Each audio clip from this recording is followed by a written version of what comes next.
How to make a metal tampon.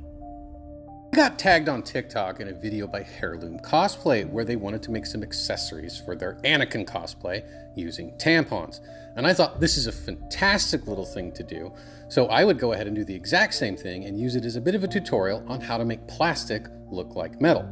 Now, after I fumbled my way through how to take one of these apart and stuck it on the end of a pencil, we're going to go ahead and paint it with a base coat. Now with metallic, it's best to do a base coat in black. If you don't have gloss black, you can use black primer, which I'm doing here, and then we'll shoot it with a gloss coat afterwards.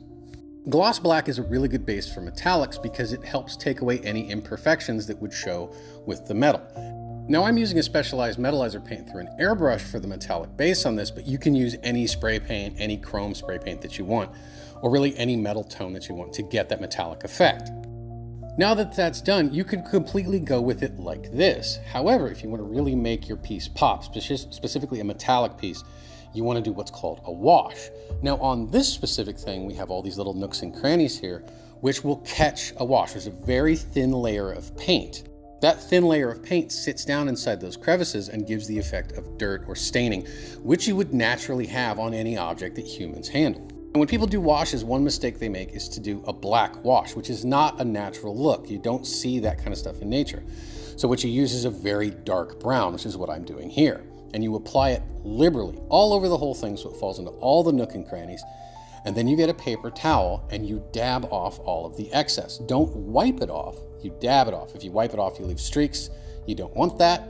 And you give the really natural staining that you would see on a metal object. Obviously, I got out of shot here, but you'll get the idea here in a second. And while the effect is subtle, it really does add a lot of depth to the piece. Now, washes are just really, really thin paint, but if you're not sure about wanting to make one, you can actually buy pre-made washes, which I'm using to add more levels of color to this, which really isn't necessary. And there are a couple different ways to do washes too, because you can do a very specific one like I'm doing here. It's a kind of a pin wash where I'm going after very specific details and letting only certain colors fall into them, like around these lines on this thing.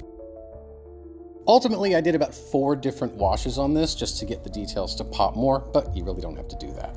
And now I've made a metal tampon. So all of this can be done with like dirt cheap paints from a hobby store, the 99-cent paints. You basically need burnt sienna, burnt umber, a little bit of black to darken it down. That's pretty much it. Now, I have the unique advantage of being an art director at a studio, Fonco Studios here in Hollywood, so I have access to pretty much everything I would ever need to make a little prop like this. But again, you can do this with just about any material you want to from any hobby store that costs sometimes just a couple of dollars. A couple of paintbrushes, some burnt umber, burnt sienna, a little bit of black, maybe a little bit of white paint to lighten and darken it as you need to, but that's pretty much it. And you can do the metal effect with spray paint, you can do it with pretty much anything. But of course, I did it with the higher end stuff because that's what I have access to. But there you go. That's how you make a metal tampon, or really any plastic look metallic. And just remember, like once you paint it metal, it's not quite done because you got to take that curse off. Thank you again for watching. Like, follow, and subscribe and all that stuff. Props to history.